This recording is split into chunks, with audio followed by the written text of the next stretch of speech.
As one of the strategic cooperators with Seawork Asia, Shanghai Great Law Firm provides comprehensive legal services to both Chinese and multinational clients. It takes pride of its global vision and their experience. Today, we are very glad to have an interview to Mr. Li Chao, the Senior Associate in charge of Foreign Affairs Department, Mr. Zhou Jian, the Junior Associate of Foreign Affairs Department, to talk about the IP protection in mainland China for foreign enterprises. Hello, Mr. Li. Hello, Mr. Zhou. Hi, Frank. Hi, Frank. As you know, there are many foreign enterprises in marine business who are very concerned about IP protection in mainland China. So, can their IP rights be protected? Yes, absolutely. Today's China has established and maintained a very comprehensive mechanism and legal system for IP protection. So we have our very codified copyright law, patent law, and trademark law. And we also have a very comprehensive law enforcement mechanism with which we can efficiently crack down all the IP-related infringement and crimes. As far as Shanghai is concerned, we have established the number 3 Intermediate People's Court, focusing on and specializing in the IP dispute resolution. Actually, China has constantly put efforts to this IP protection campaign. Back in 1985, we have entered into the Paris Convention for the Protection of Industrial Property, according to which nationals of any country of the Union shall enjoy in any other countries of the Union all the advantages that respectively grant. So basically, therefore, all the enterprises from the member states of the Union shall enjoy the same IP protection as the Chinese local companies. Would you please specifically explain how to protect their intellectual property rights from being infringed? Okay, so for wider range of IP protection, the first step you have to do is to apply to the competent authorities for registration. We have in China different competent authorities for different IP rights. As regard to the copyright, we have the National Copyright Administration. Although, as we all know, copyright is formed once the work is completed, it is necessary to undergo all these formalities just for the purpose of evidence collection. As regard to the patent, we have this patent administration. As to the trademark, we have the Trade Bureau in the Industry and Commerce Administration. So by successfully applying to these administrations, we can have our IP rights protected by Chinese law. Yes.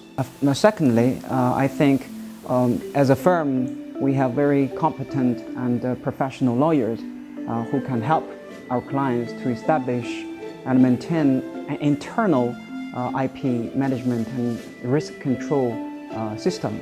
For example, we can ensure that the employees can only have the minimum exposure to the confidential information. Thirdly, if any IP infringement arises, we can respond very quickly by lodging lawsuits. Actually, we have expertise in filing actions. We are very good at collecting evidence with our due diligence. Suppose these foreign enterprises found knockoff products after the registration. What measures can be taken to protect their interests? So basically, we have 3 ways. The first is to report to the competent authorities to seek sanctions upon them, upon the copycats. Second, we can always lodge a lawsuit. The action in the People's Court. Third, we have alternative dispute resolution. For example, if there is an infringement upon patent right, we can help our clients to report to the competent authority. And then the authority will collect evidence to find the truth. Once they ascertain the infringement, they may impose sanctions upon these copycats.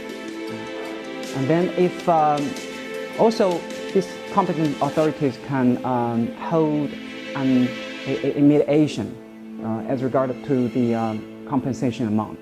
If the infringer does not comply with these sanctions, we may always reserve the right to file an action in the People's Court. In this way, we can respond very quickly. We can take immediate actions to minimize our loss. With our specialty in litigation and our resources of channels, I believe we can successfully and efficiently protect our clients' IP rights. Mr. Zhou, as all these IP registration formalities require professionalism, in which way can you be of any assistance in the most effective way? Yes, professionalism matters.